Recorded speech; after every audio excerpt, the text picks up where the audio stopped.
The wind carried something strange that afternoon, something that made Daniel Reed pause mid-step on the rocky trail. He had been collecting soil samples from the canyon rim when the smell reached him, sharp and metallic like heated copper, mixed with something organic he couldn't quite place. His scanner beeped softly at his hip, forgotten for the moment as he turned toward the scent source. Daniel had spent 3 years on Verdant Ridge, long enough to know when something was wrong in the wilderness. The colony planet's twin suns hung low in the orange sky, casting long shadows across the rust-colored stone.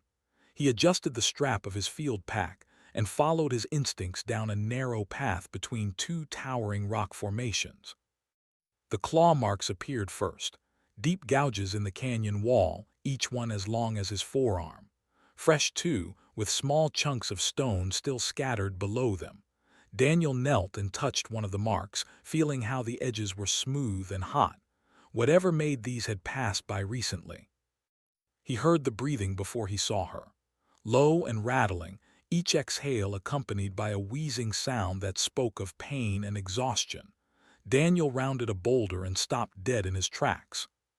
The Sirath was massive even by the standards of her kind. Her scales shimmered between deep purple and midnight blue, though several patches along her flanks were scorched black.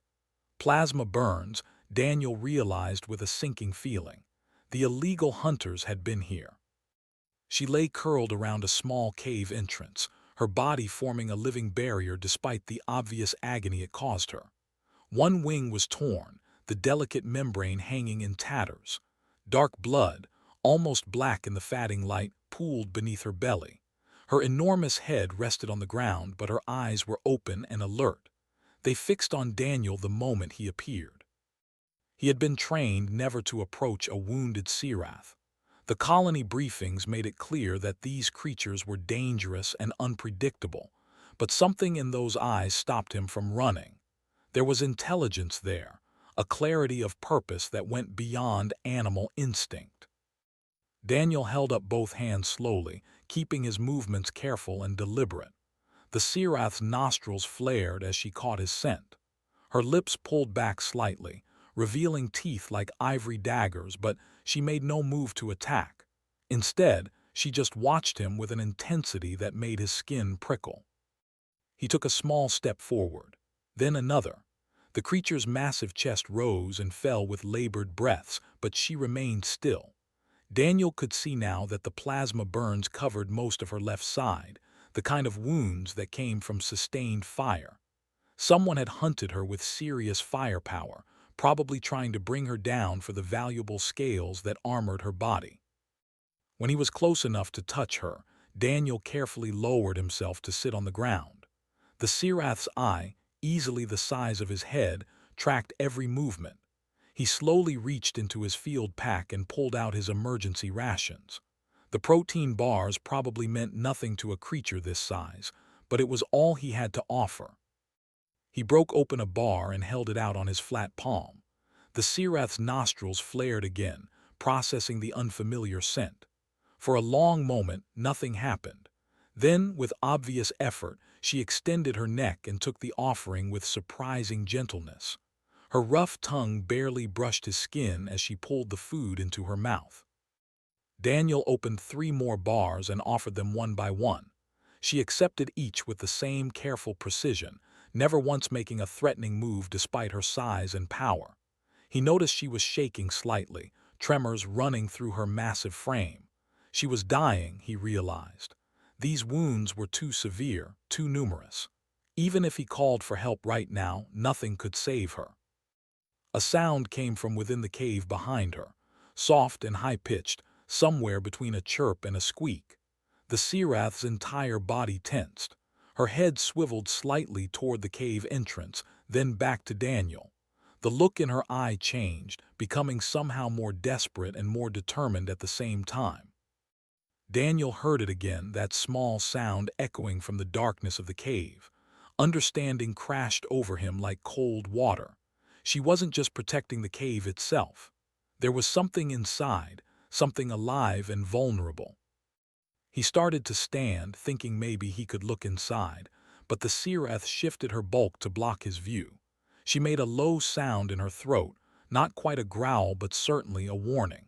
Daniel froze and slowly sat back down. They remained like that as the suns began to set, Human and Sirath watching each other in the gathering darkness. Daniel activated his headlamp, the soft glow illuminating the creature's face. She blinked slowly at the light but didn't look away from him. Another chirp came from the cave, more insistent this time.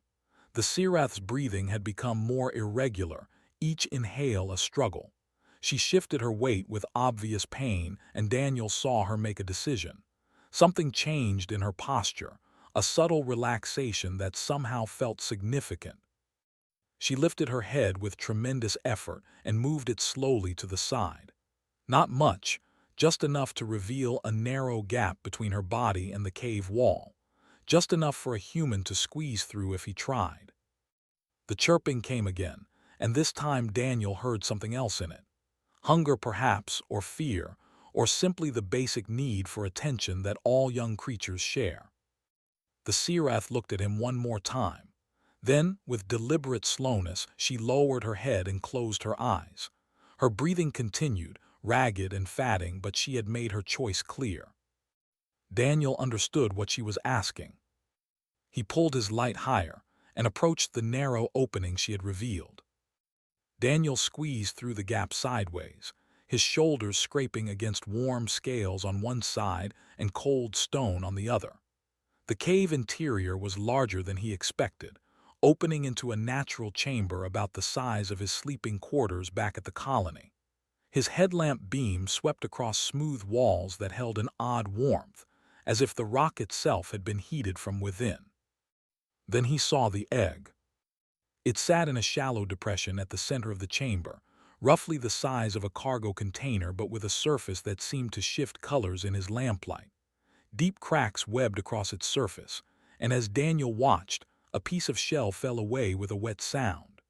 A tiny claw emerged from the hole, no bigger than his thumb, with scales that gleamed like polished sapphires. The chirping grew louder and more urgent.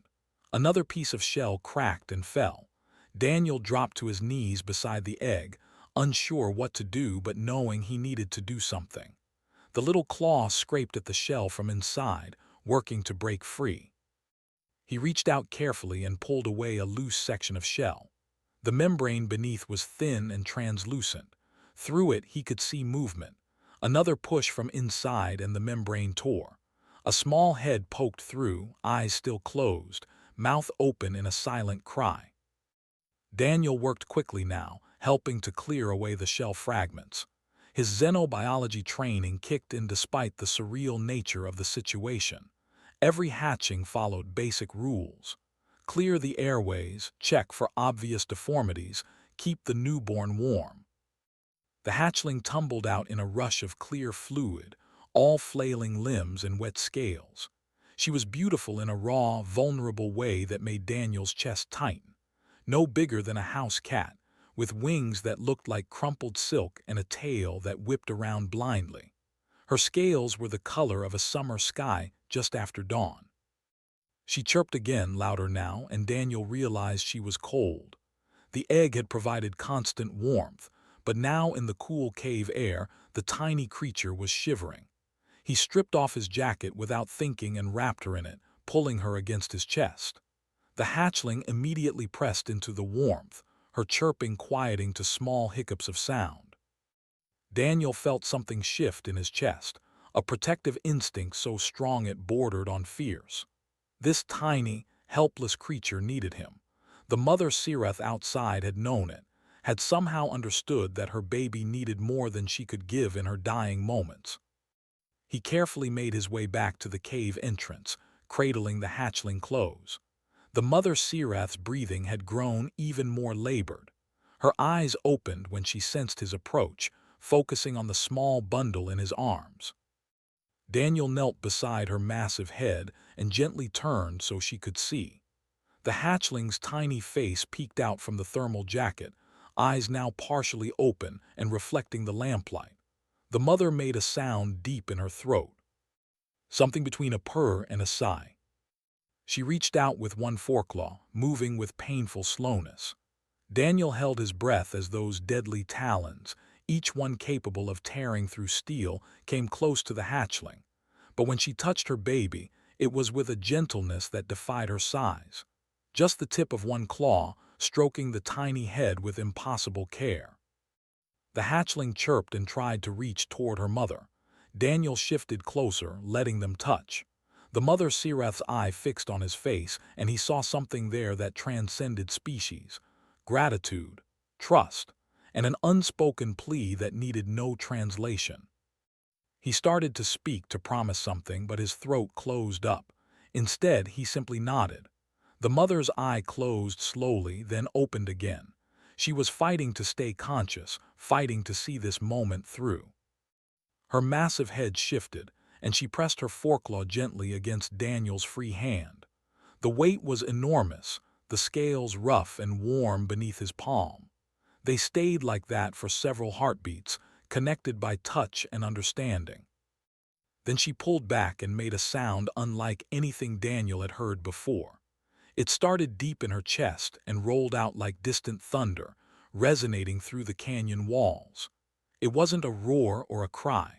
It sounded almost like language, like she was telling him something important in words he couldn't understand but somehow felt in his bones. The hatchling in his arms responded with her own small chirp, and the mother's eye gleamed with something that might have been satisfaction. Her breathing changed. The pauses between each breath grew longer. Daniel wanted to do something, to call for help, to fix this somehow. But he knew there was nothing to be done except bear witness to this moment.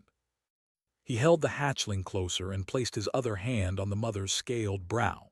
Her skin was cooling already, the warmth fading with each passing minute. The hatchling seemed to sense something too, her small body tensing in his arms. The mother Seraph took one more deep breath and released it slowly.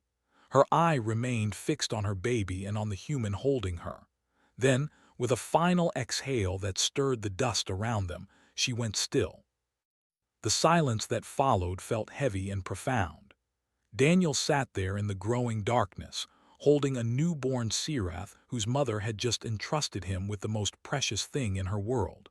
The weight of that trust settled on his shoulders like a physical thing. The hatchling chirped softly, a questioning sound. She was warm now inside his jacket, but she would need food soon. She would need constant care, protection, and 1,000 things Daniel barely understood. He looked down at her tiny face, at the way her scales caught the lamplight, at the complete trust in her partially opened eyes. She had imprinted on him already. In her infant mind, he was safety and warmth and family. Daniel thought about the colony protocols, about the regulations that governed contact with native species, about the mountain of bureaucracy that would descend on him the moment he reported this. Then he thought about the mother's final look, about the trust she had placed in him. He stood carefully, keeping the hatchling secure against his chest. His radio crackled at his belt, the colony probably wondering where he was. The night on Verdant Ridge was never truly quiet, but Daniel barely heard the usual sounds of nocturnal creatures moving through the canyon. He sat with his back against the cave wall, the hatchling bundled against his chest beneath his jacket. Every few minutes, she would chirp softly and nuzzle closer to his warmth. He had tried calling for help twice. Both times, the moment he reached for his radio, the hatchling had become agitated, her small body tensing and her chirps turning into distressed cries. Daniel had stopped immediately, soothing her with quiet words until she calmed. It was as if she could sense the electronic signals, associating them with the weapons that had killed her mother. So he sat there as the temperature dropped and made a decision. His emergency beacon could be activated with a delay. He set it for 8 hours from now, giving him the night to figure out what came next. The hatchling needed him right now more than he needed rescue. She was hungry. That much became clear when she started chewing on the edge of his shirt. Daniel pulled out his water bottle and tried giving her small sips. She drank eagerly, her tiny tongue lapping at the drops. The protein bars were harder. He mashed one into paste with water and offered it on his fingertip. The hatchling sniffed it, hesitated, then took a tentative lick. After a moment, she ate more, her small body pressing insistently against his hand for additional food. He fed her slowly, watching for any signs of distress. His xenobiology courses had covered Sirath basics, but most of the information dealt with adult specimens observed from a distance. Infant care had been purely theoretical, based on dissections of eggs that hadn't survived. He was operating on instinct and hope in equal measure. Between feedings, Daniel studied her in the light of his headlamp. Her scales were still soft, more like flexible plates than the armor they would eventually become. Her wings were translucent enough that he could see the delicate bone structure beneath. She had 4 legs and a tail that was already surprisingly strong, wrapping around his wrist when he touched it.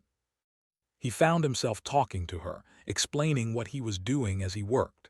It felt foolish at first, but she seemed to respond to his voice, chirping back in a rhythm that almost sounded conversational.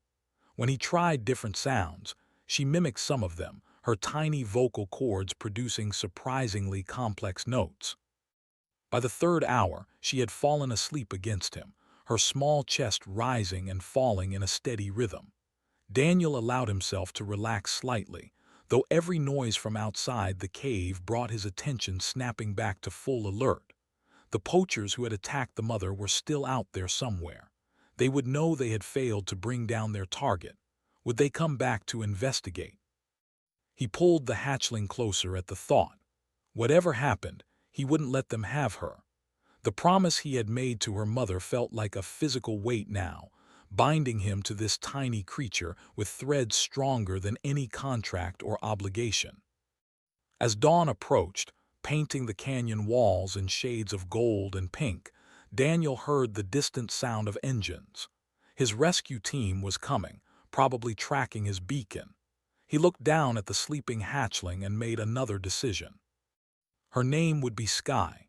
It felt right, matching her coloring and the way she had reached toward the open air when her mother had lifted her foreclaw. Sky the Sirath, daughter of a dying mother who had trusted a human stranger with everything. The engines grew louder. Daniel stood carefully, keeping Sky secure in his makeshift sling. He stepped out of the cave into the morning light and immediately saw the transport descending into the canyon. But behind it came a second vehicle, this one bearing the colony ranger insignia. His heart sank. Captain Helen Grant ran the ranger division with strict efficiency. If anyone would enforce the protocols about native species, it would be her. The transport landed first, kicking up dust and small stones. 2 medics jumped out, followed by his supervisor from the survey team. They saw him and started forward, then stopped abruptly when Sky poked her head out from beneath his jacket and chirped at the noise. The ranger vehicle landed moments later. Captain Grant emerged, her expression unreadable behind her protective visor. She was a tall woman with iron-gray hair and the kind of presence that made people stand straighter without realizing it.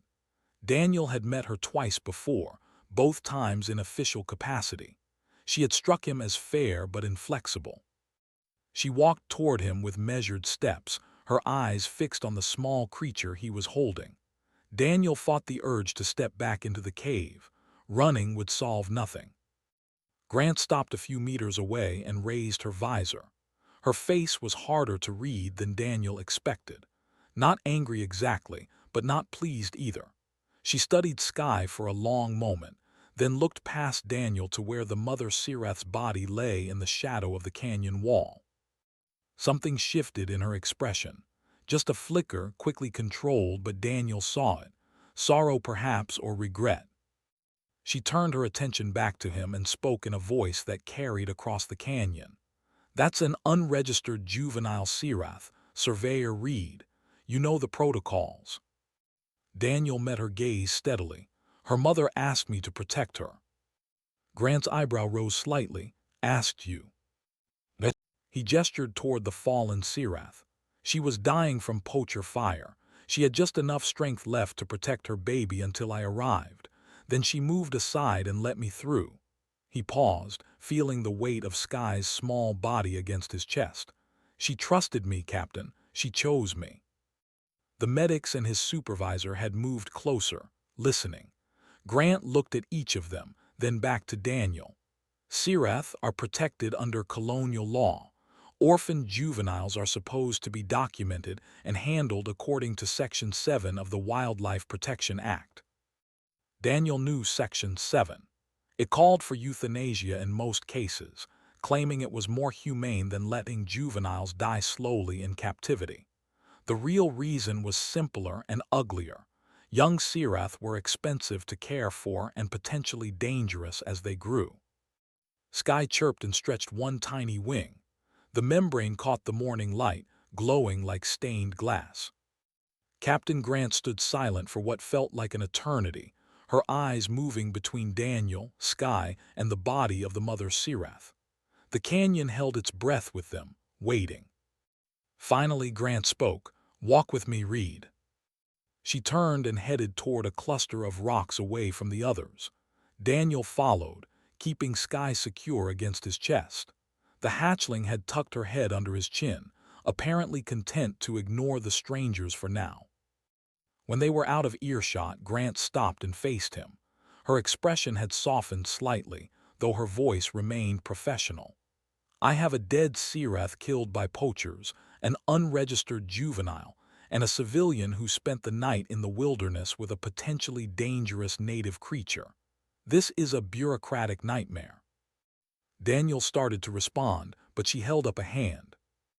"I also have," she continued, "a clear case of a dying animal making a choice. I've hunted and tracked on 6 different worlds, Reed. I know intelligence when I see it. That Sirath knew exactly what she was doing." Hope flickered in Daniel's chest. Grant noticed and shook her head slightly. "Don't misunderstand me. This doesn't solve our problem. Colonial law is clear about orphaned Sirath. They're to be documented and humanely destroyed. The official reasoning is that they can't survive without parental care and pose too great a risk as they mature." Sky chirped softly against his neck. Daniel felt her tiny claws gripping his shirt. Grant's jaw tightened. However, the law also allows for exceptions in cases of scientific value. If a qualified xenobiologist were to argue that studying a human-raised Sirath could provide valuable data about the species, I might be able to authorize a temporary custody arrangement. Daniel felt his pulse quicken. How temporary? 30 days. If the juvenile shows signs of distress, aggression, or failure to thrive, the arrangement ends immediately. Grant's eyes hardened. "And if she becomes a danger to colony personnel, I won't hesitate to make the call. Is that understood?" He nodded quickly. "Understood, thank you, Captain." "Don't thank me yet. You'll need a xenobiologist willing to take responsibility for this project. You'll need to file daily reports. You'll need suitable containment facilities. And you'll need to convince the colony board that this is worth the resources." She paused. "Can you do all that?" Daniel looked down at Sky, who had fallen back asleep against his warmth. "Yes." Grant studied him for another moment, then nodded sharply. "I'll send Dr. Linsato to evaluate the situation. She's our head xenobiologist and the only person with enough credentials to authorize this. If she says no, that's the end of it." 3 hours later, Daniel sat in a hastily arranged meeting room at the colony's research facility. Sky was curled in a modified pet carrier lined with thermal blankets, chirping occasionally but mostly content. Across the table sat Dr. Linsato, a small woman with sharp eyes and graying hair pulled back in a practical bun. She had examined Sky thoroughly, taking samples and measurements with gentle efficiency. The hatchling had tolerated it surprisingly well, even seeming curious about the scanner when Sato held it close. Now Sato reviewed her findings on a tablet, her expression thoughtful. Daniel waited, trying not to let his anxiety show. "Remarkable," Sato finally said. She looked up at Daniel. "The imprinting is complete. Her stress hormones spike when you move away and normalize when you return. For all practical purposes, she has identified you as her parental figure." Daniel released a breath he hadn't realized he was holding. "Does that mean?" "It means," Sato interrupted, "that separating you two now would be traumatic for her, possibly fatally so at this early stage." She set down the tablet and leaned back. "It also means you have no idea what you've gotten yourself into." She pulled up a holographic display showing a fully grown Sirath. The image rotated slowly, displaying the creature's massive size and obvious power. "This is what you'll become in approximately 3 years. 4 meters at the shoulder, wingspan of 12 meters, capable of generating enough thermal energy to melt steel. She'll be strong enough to crush a transport vehicle and fast enough to catch airborne prey." Daniel swallowed hard. He had known this intellectually, but seeing it displayed so starkly was different. Sato continued, "Sirath juveniles grow rapidly. She'll double in size every month for the first 6 months. Her dietary needs will become substantial. She'll develop hunting instincts, territorial behaviors, and a natural wariness of humans that aren't you." She paused. "And that's assuming everything goes well." "But it's possible," Daniel asked, "raising her successfully." Sato was quiet for a moment. When she spoke, her tone had shifted slightly, becoming less clinical. "In 30 years of studying alien biology, I've never seen anything quite like what you've described. A Sirath making a deliberate choice to entrust her offspring to a human. That suggests a level of intelligence and judgment we've never documented." She stood and walked to the window overlooking the colony. "The scientific value of studying that relationship would be immense. We could learn things about Sirath cognition, social structures, and possibly even open pathways for peaceful coexistence between our species and theirs." Daniel felt hope rising again. "So you'll approve it?" Sato turned back to him. "I'll approve a 30-day observation period with daily evaluations. You'll work under my direct supervision. Any signs of danger or distress and we end this immediately." Her expression softened slightly. "But yes, Reed, I think this is worth trying." Sky chose that moment to chirp loudly from her carrier. Both humans turned to look. The hatchling had woken up and was pressing against the carrier door, her small face peering out with clear distress. Daniel went to her immediately, opening the carrier and lifting her out. She climbed up his arm to his shoulder, chirping happily once she was close to his neck again. Her tiny tail wrapped around his upper arm for balance. Sato watched the interaction with obvious fascination. "She's extremely tactile, needs constant physical contact with you."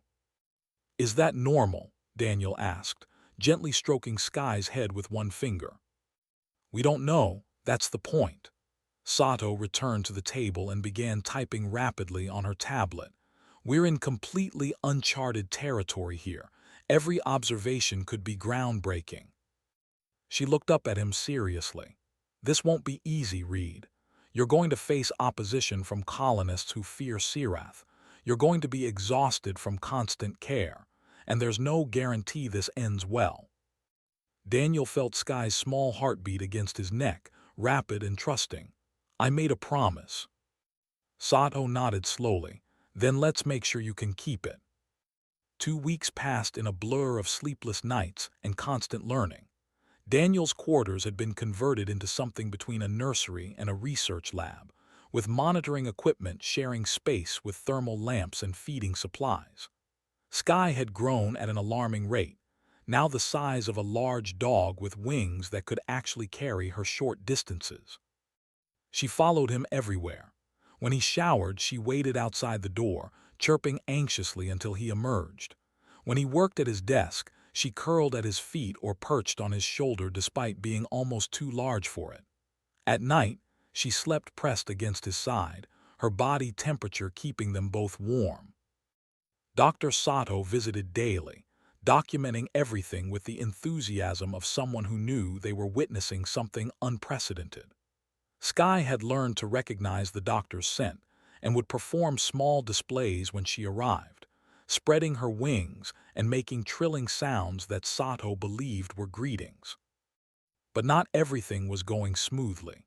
Sky had stopped eating the prepared food supplements. For 3 days she had picked at her meals, leaving most of it untouched. She was becoming lethargic, her scales losing their brilliant luster. Daniel had tried everything, consulting with Sato and adjusting the nutrient ratios, but nothing helped. On the 4th day, Sky refused food entirely. She lay curled in her sleeping area, breathing shallowly, her eyes only half open. Daniel felt panic rising in his chest as Sato ran scan after scan. "Her mineral levels are completely wrong," Sato said, studying the results with a frown. "Specifically, she's deficient in a compound we've only seen in trace amounts in adult Sirath scales. I have no idea where it comes from or how to synthesize it." Daniel knelt beside Sky, running his hand along her cooling scales. She made a weak chirping sound and pressed against his palm. "There has to be something. She was fine 2 weeks ago." Sato was quiet for a long moment, then spoke carefully. "In nature, Sirath mothers take their young to specific locations within their territory. We've observed this from a distance but never understood why. What if those locations contain something essential to juvenile development?" Daniel looked up sharply. "The nesting grounds." "It's speculation," Sato warned. "But it's all we have. The nearest documented Sirath territory is 40 kilometers into the canyon systems, completely unmapped and potentially dangerous." Daniel was already standing, his mind made up. "How long does she have?" "At this rate, maybe 48 hours before organ failure begins." Sato met his eyes. "This would require Captain Grant's approval. You'd need security escort, supplies for several days, and—" "I'm going," Daniel interrupted. "With or without approval, she's dying." Grant approved the expedition within 2 hours, though her expression made it clear she thought they were all insane. She assigned a 4-person security team led by Sergeant Robert Hayes, a weathered veteran who had spent more time in the wilderness than most colonists spent in the settlement. They left at dawn, traveling in 2 all-terrain vehicles loaded with camping gear and emergency supplies. Sky rode in the back of Daniel's vehicle, too weak to do more than rest her head on his lap. He kept one hand on her constantly, feeling the rapid flutter of her heartbeat beneath his palm. Hayes proved to be surprisingly understanding. During the first rest stop, he approached Daniel while the others were checking equipment. "Had a dog once that got sick like that.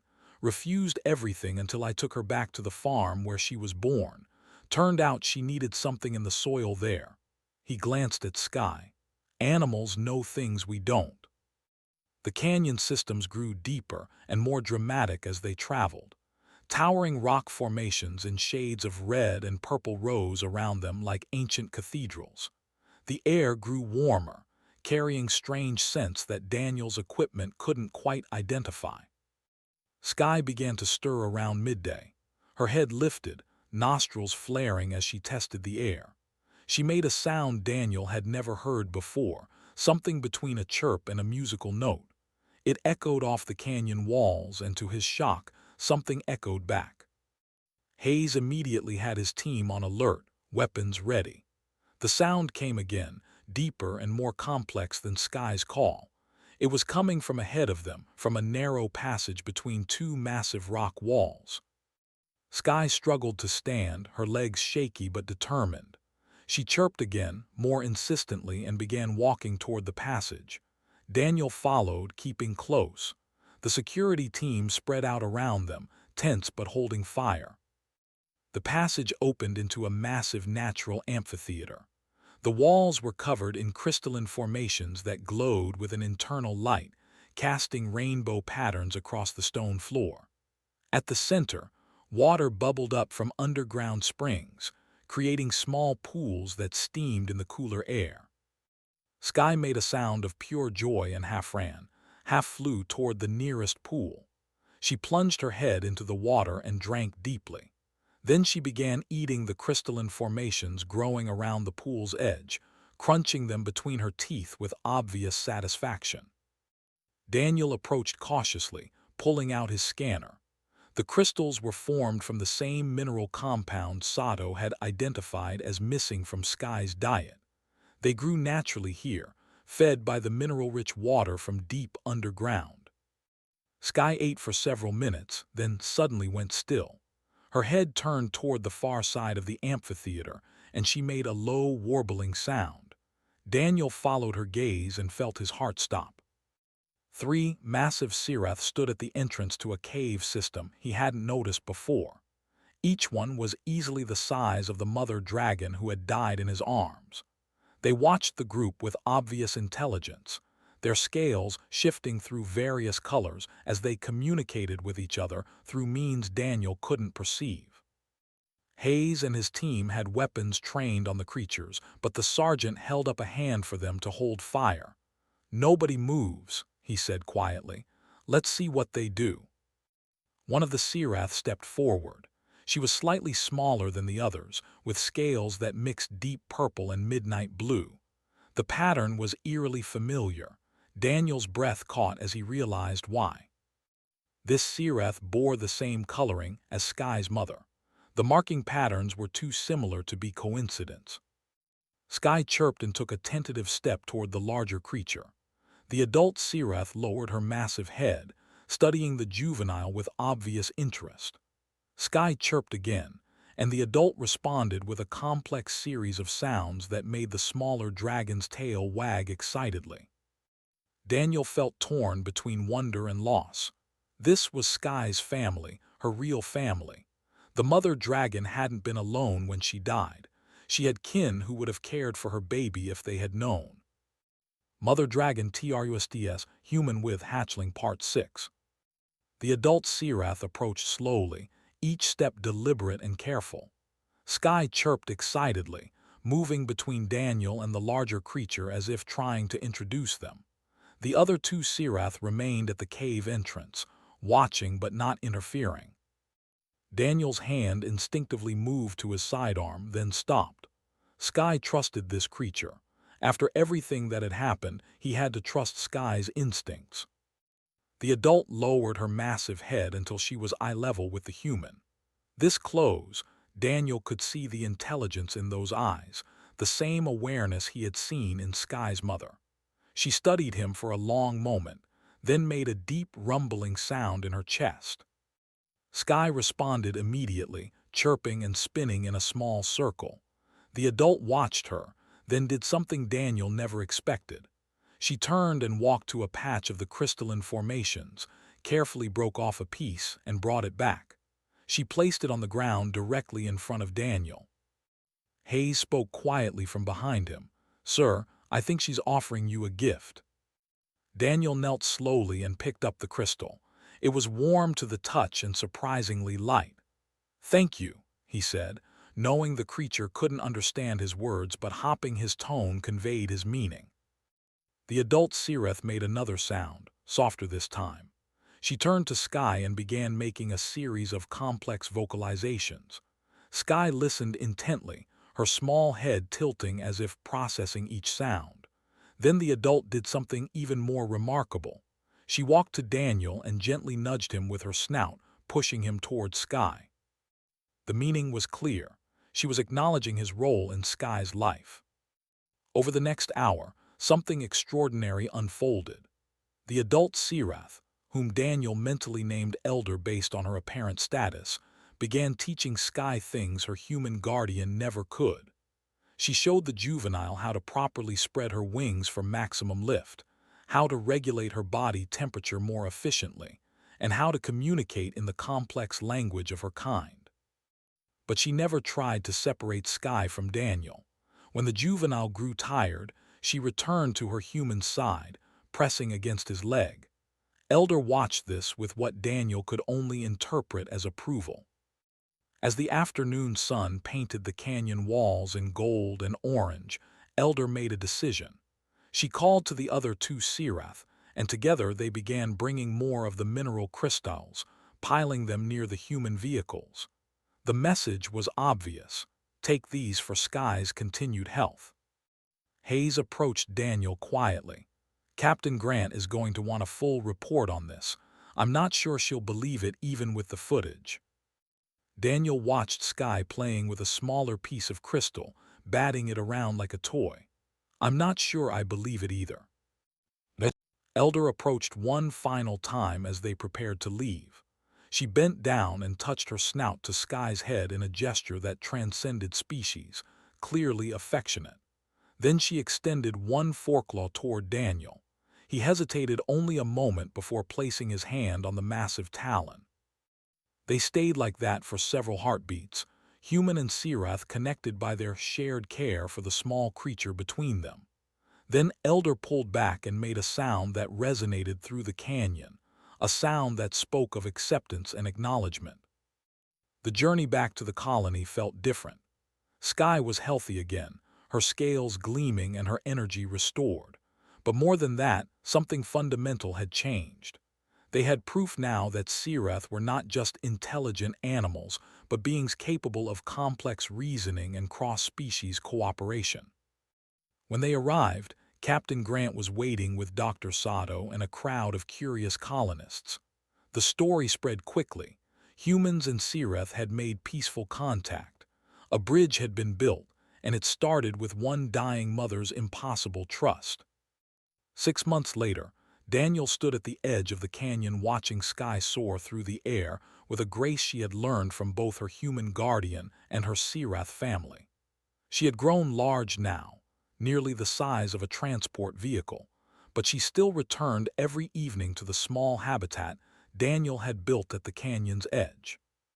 The arrangement had become permanent.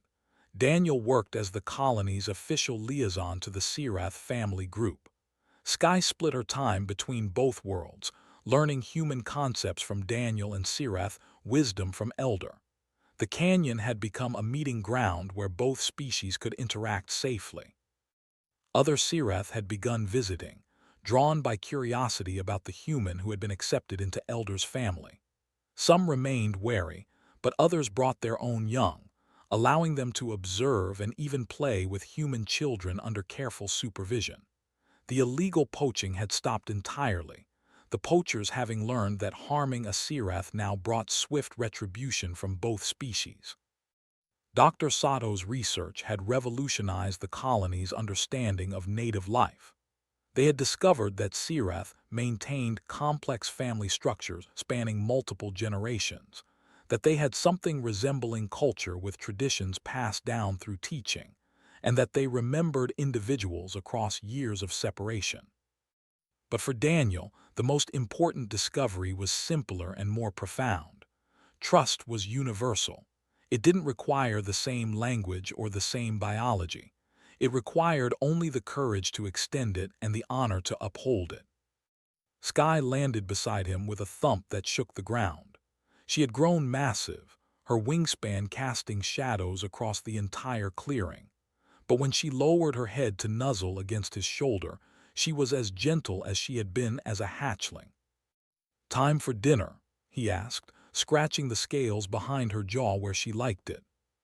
Sky rumbled affectionately and folded her wings. In the distance, Elder's silhouette appeared at the canyon rim, watching over them as she had done every evening since that first meeting. The grandmother Sirath had claimed both Daniel and Sky as part of her family, and she took that responsibility seriously.